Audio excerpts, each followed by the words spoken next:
coming up, we constantly get asked, hey, I don't like thrill rides, but I want to go to Universal because I like Harry Potter. What can I do there? So we're going to talk about that. We've talked about it before. We're going to update you because some of you new that weren't here before when we talked about it. Longest show intro ever from the Bob Varley studio in Orlando, Florida. This is the Universal edition of the Diz Unplugged.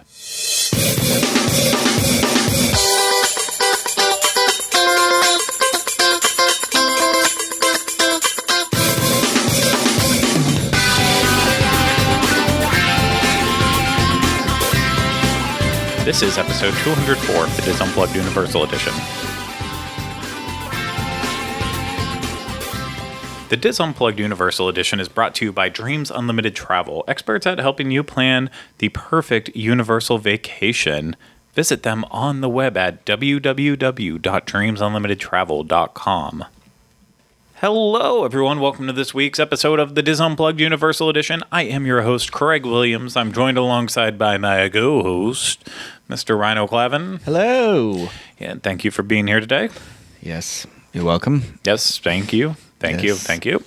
And yeah, a great episode for you today. I hope that didn't come off passive-aggressive in any way, shape, or form, but... It sure did.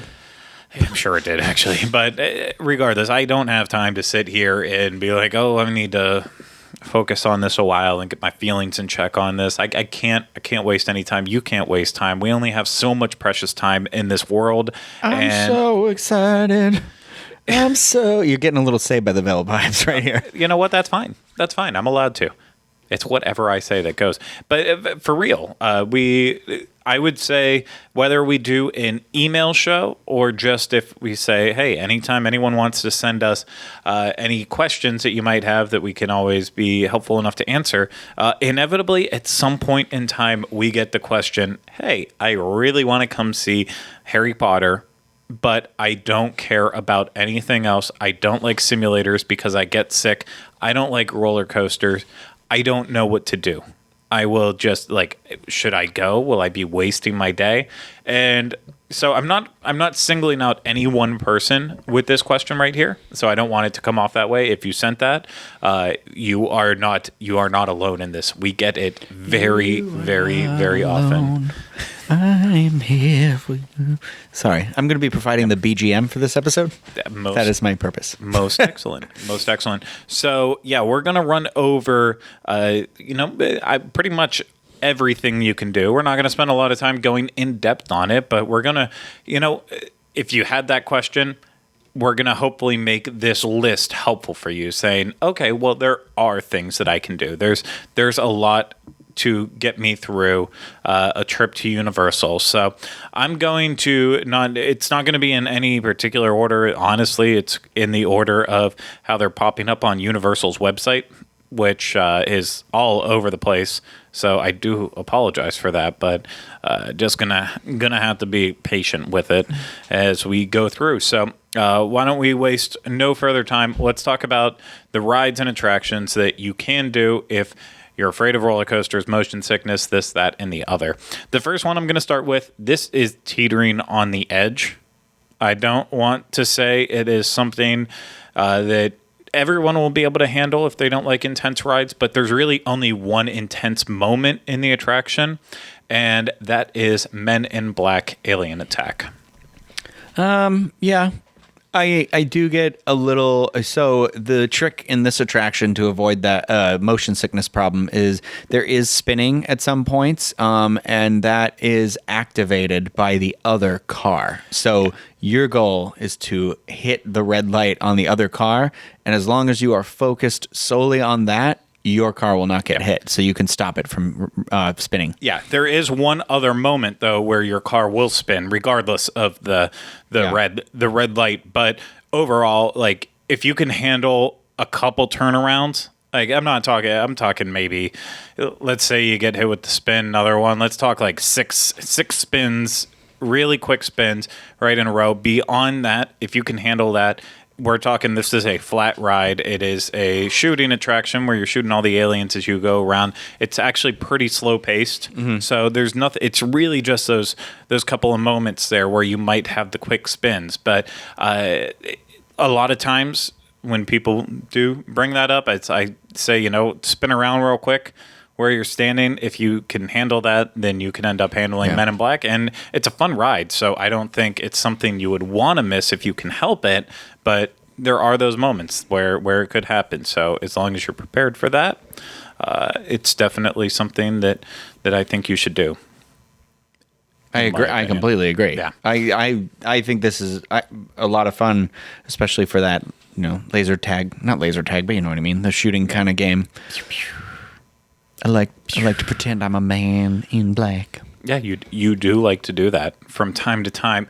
Sticking in Universal Studios Florida, because that's where that Men in Black is.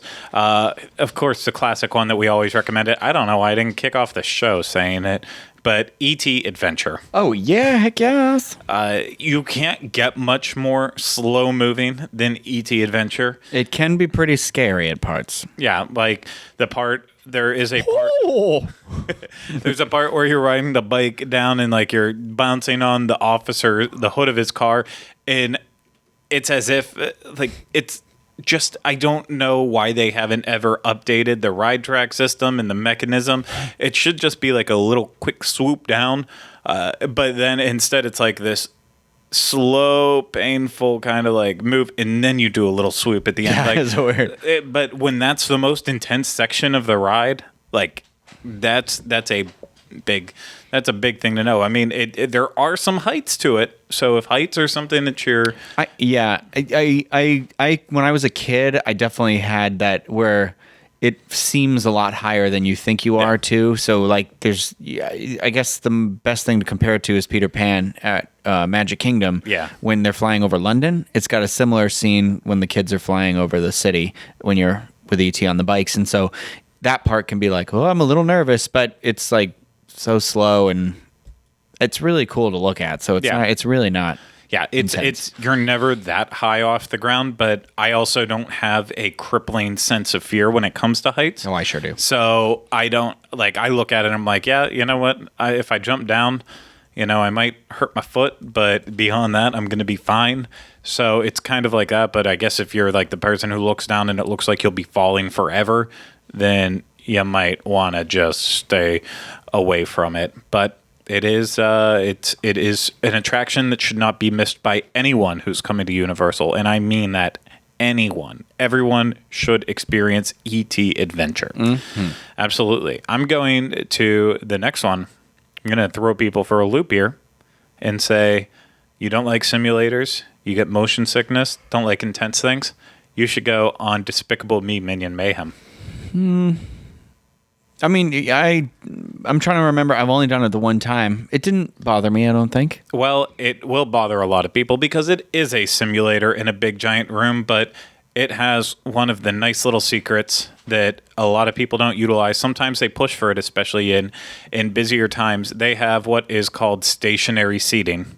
So essentially, I think I did it in stationary seating. I think that's why it didn't bother me, actually, now that I'm thinking about it. Yeah, you might have. So there is an option at Despicable Me Minion Mayhem to use what they call stationary seating, and that is basically you go and sit down on a bench and you watch the movie that is happening. And I will say there is a lot of movement in the movie still, but it's not anything compared to what it would be like if you were in the simulator bouncing up and down, left and right. If you can't handle 3D movies, you won't be able to handle this. But if you can sit there and watch a 3D movie and that doesn't make you sick, I would recommend it. The attraction is so cute. I mean, Despicable Me, you can't argue that the series has a lot of heart, and this takes place right after the end of the first movie, and the girls are celebrating their anniversary day of Gru adopting them, and the queue is so well themed as you go through, and lots of entertainment, lots of laughter. The attraction itself has a lot of fun in it too, so it's something that I think should be seen. If you can't do the simulator part though, absolutely, you should go and sit in and just watch it. As long as 3D movies don't make you sick, which if that does, then you wouldn't want to do that. So keep that in mind. 3D fine all the time. 3D no, don't go. Sure. Yeah. Going along the same lines with that, there is also another 3D right across the street from Despicable Me, Minion Mayhem, Shrek 4D.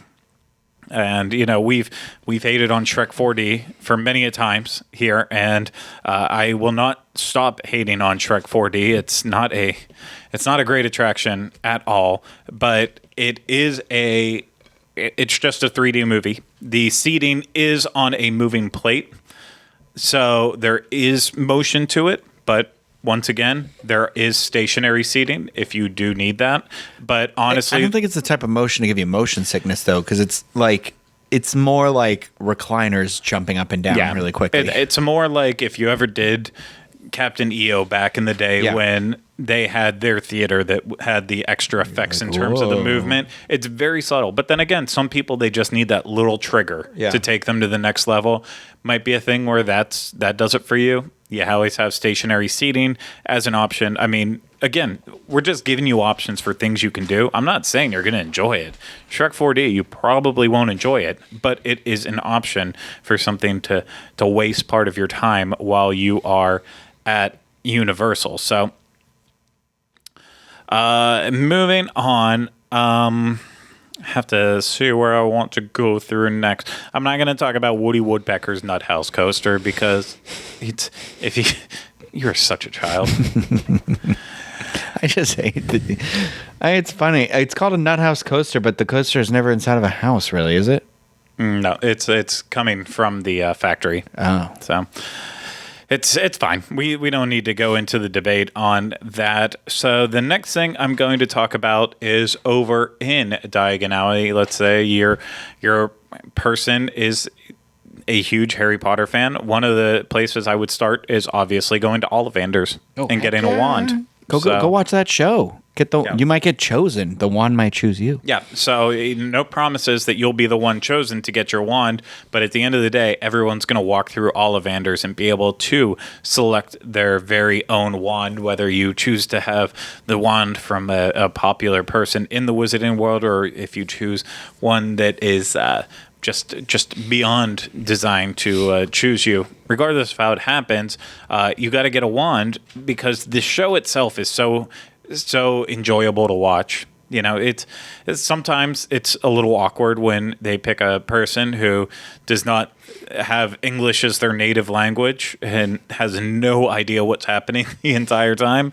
That time it can be awkward, but in 99% of the time, it's especially when you're watching a kid get their wand for the very first time and they believe in every second of everything that's happening. That's when it's a really special moment. And then from there, you get the interactive wand. You can then go all throughout Diagon Alley as well as Hogsmeade and perform magic tricks. Mm-hmm. Magic spells, I should say. They're not tricks. They're real. No, it's a lot of fun too, though. I did that. I brought my wand back this weekend and I did it. And there's a lot of spells to do, and it takes a little bit to get them. And so it's it's fun. I don't know. It'll take up a lot of your time. I completely agree with that. So if you're really intense about it, you can do that. You can also walk in all the gift shops all around the Wizarding world. You don't have to buy everything, but all the gift shops are extremely detailed and themed throughout. So going into Weasley's Wizard Wheezes and just looking there, it feels like you're actually in the store right from the movie. Going Wiseacre's Wizarding equipment is also exceptionally themed. Sorry, I almost said accidentally. Accidentally themed. Yeah. What a happy mistake. They had this Wizarding gift shop here. But yeah, they're all so really, really cool on the inside, including the pet shop. My goodness. I know. I can't. It's on the tip of my tongue. I was literally staring at it and said the name the other day. Yeah. Well, that's what happens when we're terrible. Can't remember basic, simple things like that, but just take in all the shops and everything that's inside, even if you don't want to buy it. While you're in the Wizarding World of Harry Potter, Diagon Alley, there's also live entertainment for you in there. There's the stylings of Celestina Warbeck and the Banshees. And this is good. Yeah. This is they sing well, and the songs are fun, and the show is entertaining. It's one of those things that is not normally something I like to stop and do. It feels like very streetmosphere and stuff, but it's actually very entertaining. Yeah, it's I love that they keep it intimate on that small stage, but it is easily something that could be adapted into a bigger theater presentation. The magical menagerie. Thank you. It's the menagerie always. Menagerie. Aladdin, I'm in the menagerie. Yeah, menagerie. Yes, so there's that also taking place on the stage is the Tale of the Three Brothers, the puppet show. And there's the two different tales. Puppets are cool. Yeah, there's the two different tales, and it's not your basic puppet show with hand puppets and such. No, these are intricately designed puppets. It's beautiful. I want them to sell those. Yeah. They don't even I want them to sell the nice puppet version, but then I also want them to sell maybe even a maquette version. Yeah, something like that Figures. That you can put on, because I want the one of death. Yeah, big wings. No, it's amazing. Designed by Michael Curry Designs, who you see all throughout all the theme parks and such. And an amazing show. Just your jaw will drop watching it if you haven't seen it before. And again, it's worth the time that you put in to get in that front row spot and then watching the show. And there's benches over there too lately, so you can usually get a seat if you need to too. Yeah, and even beyond that, one last thing with it, if you're lucky enough to catch when the night bus conductor is out there and interacting with the shrunken head, it's a little fun throwaway thing that'll only take 2 minutes out of your day, but it's more than they have to do. They don't have to have that anymore. It was fun while it first opened up. I still think it's fun, but that's easily something they could have eliminated by now, and people wouldn't have batted an eye oh yeah, that did happen in the past, but they hold strong with it, and I appreciate it for that reason. So and you know what? Honestly, if your motion sickness is a problem, all of that, do not do Gringotts. That will get you. And if your motion sickness is really severe, I would also not recommend doing the Hogwarts Express. I am fine on the Hogwarts Express if I'm sitting as far away as possible from the screen. Yeah. But even if I'm sitting right next to the screen on the Hogwarts I won't Express, look at it. Yeah, I can't do that. So I can do it from a sense of if I'm just enjoying the ride with the people around me, I can. But if I want to look at it, and I don't get motion sickness, but it still gets to me. So I don't know. But yeah. I don't know. I think it's because the film is at a different speed than what you're used to, and there's also motion, so it's your eyes are registering film at a different rate than it's used to. Yeah. In addition to being in motion, it has a weird effect. Yeah, it's just something is slightly off. So if you happen to catch the Blues Brothers as you're moving around, I definitely recommend watching that. Entertaining. They come out, they sing, they dance, they become a part of you. A new pair of underwear. Exactly. If you're a Simpsons fan, sad that you can't go on the Simpsons ride because that is a simulator that'll make you sick. But there's also Kang and Kodos's.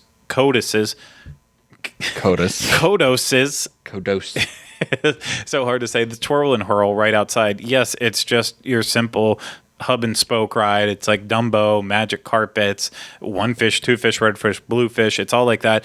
But this is where, if you're a true Simpsons fan, it is hilarious standing in the queue for this, listening to it. They got Jennifer Tilly to do the actual narration in the queue, and they make jokes about. I don't think I realized that. Yeah, that's cool. Now that you say it, I'm like, oh yeah.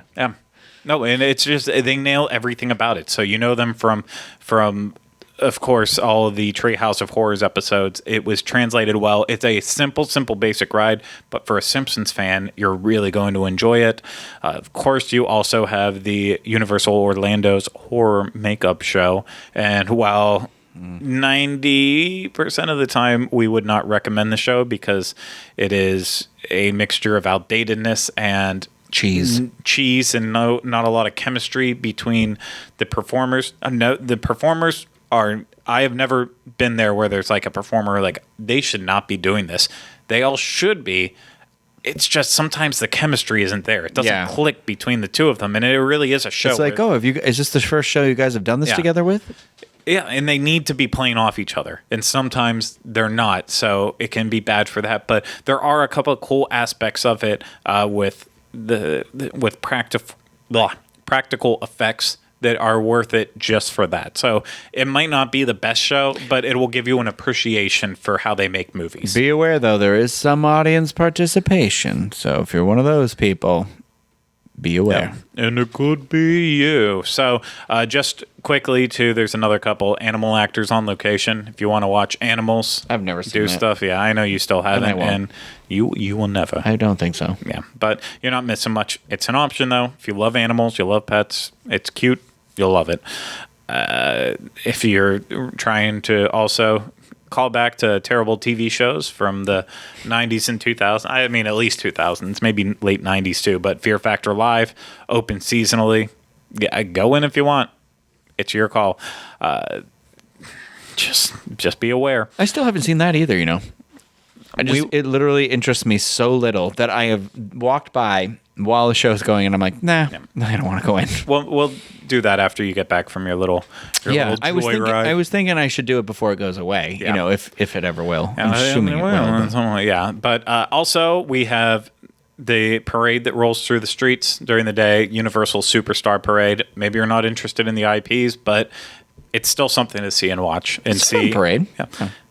Just look at it to watch it and see how Universal does parades, especially if you're a Disney person. Yeah, the floats are very different from like a Disney type of floats, so especially the newer ones. So it's kind of interesting to see those. Yeah, and of course, wrapping up your day, you have Universal Orlando Cinematic Celebration, which we have been always recommend. Yep, been raving about it on the show. Yes, it's the last thing you'll do before the end of the night, but it's a beautiful show. It's very, very well done, and it's worth the time and effort that you're going to put in to standing there waiting for that perfect spot and then actually watching it. You don't want the perfect spot?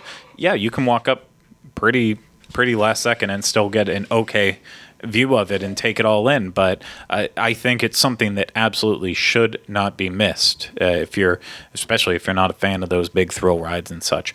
So moving, I think that is it for everything at Universal Studios Florida. So I'm going to, yes, that is it on my list here. So let's move over to Islands of Adventure. Can't even say Islands of Adventure. I like it a lot. I like it a lot. So let's talk about Islands of Adventure. We'll go the Seuss way around. So we'll start with Seuss Landing, and the good news is over here you can basically do everything with a slight asterisk to it. So one fish, two fish, red fish, blue fish is your, again, hub and spoke ride like Dumbo, Magic Carpets, Kang and Kodos's Twirl and Hurl. This one is fun though because, as we've talked about on the show before, and really enjoy about it, is that there is a song that is playing as you are moving around that is essentially giving you instructions on where you should go, like up and down, based on what color fish you are in and the amount of fish and all that. So if you do not follow the instructions, as they're saying, so if you're in a yellowfish and they're saying yellowfish, stay up, and you're staying down, you will get sprayed with water when you get around to a certain point. So it's fun for that reason, unless you don't want to get wet. But if you don't want to get wet, pay attention. Even then, sometimes I've had some close calls with it, so you just have to be careful with it. But it is so mild, it's simple, something that everyone should be able to handle unless you really don't like spinning around in a circle. So another one in Seuss Landing, High in the Sky Seuss Trolley Train Ride. This is another thing where if you're afraid of heights, you might not like it, but in terms of intense 3D, fast-paced attractions, this is not it. You are riding a train about 25 feet up above Seuss Landing, all throughout the entire area, getting great, maybe 30 even, but not that high at all. No. Another one of those where, like, if you fell out, you'd probably, you definitely hurt yourself, but you're not, I don't want to guarantee that you're not going to die. But that's if you took a really bad fall and landed on your neck, maybe. But if you went feet down, you'd probably break an ankle. Yeah. So it's definitely not going to feel good, but you're going to be fine. So that's grim, but real simple, real easy, real cute. It's one of my favorites. If I see, if it's after 4:00 and I can just walk on with my express, I do that. If it's any time in the day where I see it's like 10 minutes or less, 15 minutes or less, I will run to this and jump on it. I've waited 30 minutes for this thing before too, and that's a big accomplishment for me. I don't like waiting and stuff. Of course, you also have the carousel, which is carousel, which is just a carousel, but with Seuss characters. So easygoing enough. Shouldn't have to say more on that. And then here's another asterisk, kind of like Men in Black. We have The Cat in the Hat. It is a dark ride that takes you through the story of The Cat in the Hat. This used to be a lot more intense. It used to spin a lot, and people would get sick on it. They have cut way, way back on that, so it is a lot tamer now. There is still a couple moments where the fast movements might get to you a little bit, but it's all practical scenes. It is like it's your classic dark ride like E.T. or any of the ones over at Disney. Just those couple moments where it might be considered a little bit more intense. But I love The Cat in the Hat. I like all Dr. Seuss stuff. You're a big fan of Teddy. Theodore Gissel. Yeah. Yeah, I am. Yeah, I'm a fan. Cat in the Hat is one of those ones where I actually can do it. The spinning has come down enough that it's like it spins, but it's not. It's not as aggressive, like you said, as it was. So it's a little more like you can kind of pick a spot on the wall and you might be okay. Yes, I completely agree. So moving on into Lost Continent, Poseidon's Fury, a terrible, terrible walk-through attraction. Something that I deem and still deem it to this day so bad it's good. I still think it's worth doing. Yeah. The water tunnel will never not be impressive. Well, it won't be impressive when it no longer exists and it's just completely gone. But as long as you're not like spending all day waiting on this thing, you'll walk through saying that was so dumb, but you'll still enjoy it at the end of the day. Yeah. So, and there's nothing there that's going to catch you off guard. It's a walkthrough. It's just you want it to end so fast, and it just seems to keep dragging. Oh, we have another room to go in. Good. That's just what I wanted. I was hoping there was more rooms. Yes. So moving into the Wizarding World of Harry Potter, we have, again, Ollivanders, the second Ollivander shop. Of course, the original Ollivanders is in Diagon Alley, according to the books and movies and all that. But the original ones, in terms of the first to open up in the Wizarding World, is here in Hogsmeade. So you can do the same exact wand experience in there. You can get your interactive wand, take it throughout the land, and it's definitely something that if you liked it over in Diagon Alley, I'm not saying you have to redo it again, but it's an option if you said, you know what, skip it over there, do it over here. And then if you want, kind of like we skipped over Woody Woodpecker's Nut House Coaster, the Wizarding World of Harry Potter does have its own mild family-style coaster in the Flight of the Hippogriff. Mm-hmm. The only thing I would say on this one, while it is not very fast and very easygoing, something very easy to do, at its highest point, you're not just off the ground, you are also on a hillside where it's even taller. So at its peak, you are very, very high up. Yeah. So just be aware of that again. It's just the first part, but it is sometimes like if you're somebody who struggles with like the climb of a roller coaster, it might be a little much. Moving away from the Wizarding World of Harry Potter, going into Jurassic Park. Well, River Adventure is terrifying. So it is scary. Yeah. I'm not going to beat around the bush. I'm always scared of the dinosaur. It's not even the drop maybe that scares me as much as the T-Rex does now. I don't know why. Yeah, and the T-Rex is scary. It's a full body T-Rex. It's scary. It's scary stuff. So, no screens in it, so you're good with that. But it is a big, big drop. So I'm not going to beat around the bush on it. If you can't handle intense, it puts a little knot in my tummy when I drop. Yeah, you won't be able to handle that. There is one thing in Jurassic Park, though, that you can enjoy, and that is the photo opportunity that's Raptor Encounter. Yeah. So I think that's something that's really, really unique because every time I meet a raptor, go back after a little while and meet the raptor again, it's like I forgot how kind of scary it is going. Oh yeah, it's intense. I get nervous. Dinosaurs make me nervous. I'm afraid they're real sometimes. Yeah. I know that sounds stupid and it's fake, but it's to the point where you're like, well, I'm not messing around. What if something comes to life here? I'm not dealing with this. I've seen too many movies, too many enchanted movies. Too many movies. So moving into Toon Lagoon then after that, I will rate both of these as kind of, you never know with it. I personally don't find either of these to be intense, nor including screens or anything, so they check off on that list. But Dudley Do Right's Ripsaw Falls. You don't think the last drop at the end's a little... It's not really a drop, I guess. It's more like a shoot. It just shoots you out at a high speed. It does shoot you out at a high speed, but to me, it's not the same intensity of like River Adventure where you have that big massive drop and then the wave hold and then and then it like you hit the wave so hard that it like stops the boat and you jerk forward. With Ripsaw Falls, it's not that high of a drop. You're talking 50 feet, give or take. I guess it's like a giant long water slide, or like those slides you rode with the they give you the cloth bag, and you sit on it. It reminds me kind of that, but like really long. Well, it's like the double dip in Splash Mountain, where you go up and down again, and like kind of through that. But after you come up out of the dip, you then go through the bubbly portion, then where you're also getting slapped in the face with water. Yeah. So that's the only real intense part. But as you're moving around, I mean, it's just a normal flume ride. There's nothing super out of the ordinary or big. It's just that final one, and you can look at that and look and say, like, okay, that final drop, you know what, that doesn't look bad. I can see it all there. Looks fine to me. Whereas, like, you know, it's there's nothing really hidden on the inside where you're like, no. There's fire, there's screens. No, I can't deal with that.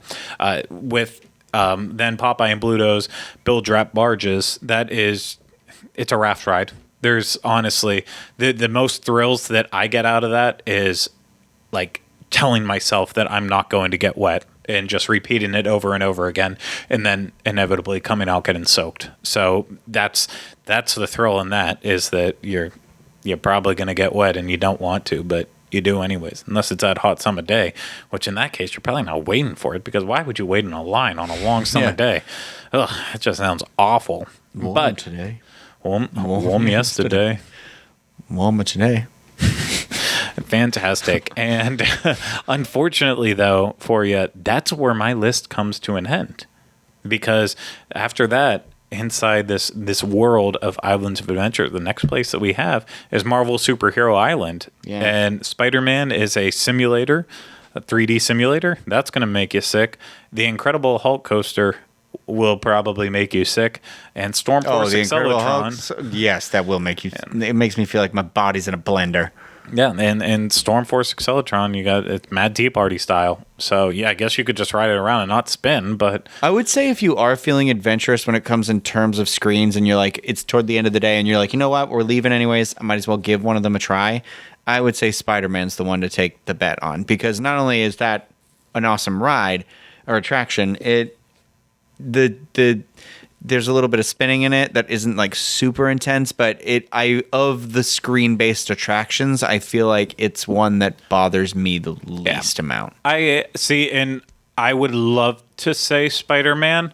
That's actually a lot of times we used it Forbidden Journey when people were afraid to ride because they might get sick. A lot of times we would say, well, did you ride Spider-Man? Were you able to handle that? Yeah. And we liked it. It's like, okay, it's like Spider-Man, except your feet are dangling down and it doesn't spin. And if they said that, like, oh yeah, we were okay with that, then that would be the sign to go on that. And so I do say that. I see where you're going with that. I would actually almost lean a little bit more towards saying Transformers, though.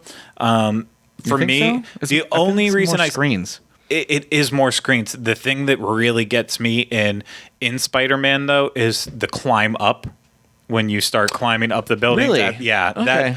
I can see that because it is disorienting. Exactly. Because you don't know whether you're moving or the walls are moving or the vehicle's moving or whatever. That's the only moment in that attraction where I get disoriented. It doesn't make me sick, but I get that feeling of like, whoa, if I could get sick, I think this is where it would be. It's funny because in Transformers, for me, it's the fact that the Transformers are moving around too much. Yeah. So like it's like my eyes are trying to focus on them, and because their speeds keep changing because it slows down and speeds up. So it's weird. It's interesting that you feel that.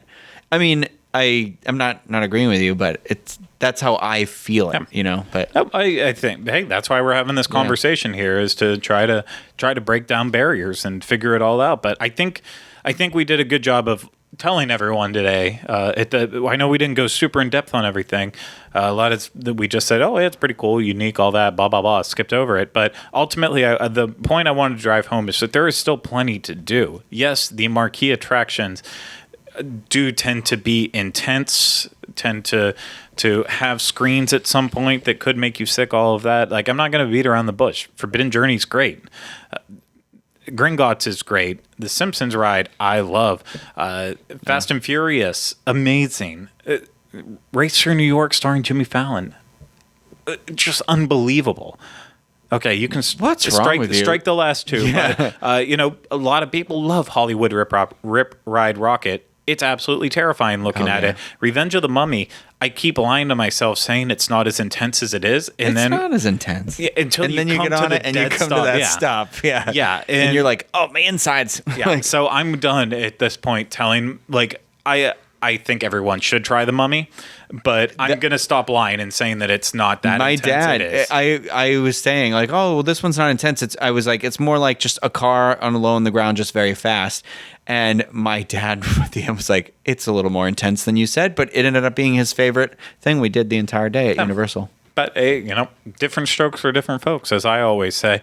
But yeah, so a lot of those attractions that I just mentioned there, they are marquee attractions. They are great for a reason, but there's still plenty to do. And you know what? Maybe you decide to try one and be a little adventurous. Maybe not, but I still think there's enough for you to at least get one full day, especially if you're park hopping, where there's enough to see and enjoy and do, whether or not you're a Potter fan. If you're a Potter fan, you're going to want to spend more time in Harry Potter and enjoy it. So I hope we helped a little bit on that. And that will do it for this episode. So thank you, everyone out there, for listening and watching this. And thank you, Ryno, for joining in that conversation with me. Yes. And of course, if you need any extra information, head over to disunplugged.com, home of our show notes page for this show and all the others on the Dis Unplugged podcast network. You can find links to Facebook, our social media channels like Facebook, Twitter, Instagram, and of course our email, uopodcast@disunplugged.com, so you can send us emails at any time. We'll either answer them right away, save them for a big episode like this one, or use them for our next question and answer show that we do, which will probably be happening sooner than later. If you're listening to this on iTunes, I did this backwards. Jeez Louise. If you're watching this on YouTube, go ahead and make sure you're subscribed, hitting that bell button so you get notified anytime there's a new video for this show or any of the other videos we put out there. Also, make sure you're leaving us fun comments down below. I'm trying to get better in 2019 about answering more. If you just say we love the show, and like, I don't want to say thanks, because at some point you're going to think that like, oh, he just says thanks to everyone. So I can't promise I'll always answer everyone, but I'm going to try to answer most. And of course, always thumbs up if you want to do that. If you're listening to this on iTunes, go ahead, subscribe, rate, and review us. So thank you once again to everyone out there for listening and watching this. We hope you enjoyed it. We'll be back with you next week for a little bit different one, because I just remembered Ryno is on vacation. Oh, yeah. So I'm not on vacation. Work vacation. I am working on the seas. Work vacation. A pirate. Yarg. So, thank you once again, everyone. That'll do it for this episode. I don't remember where I'm at now, so why don't I just say we still haven't changed the name.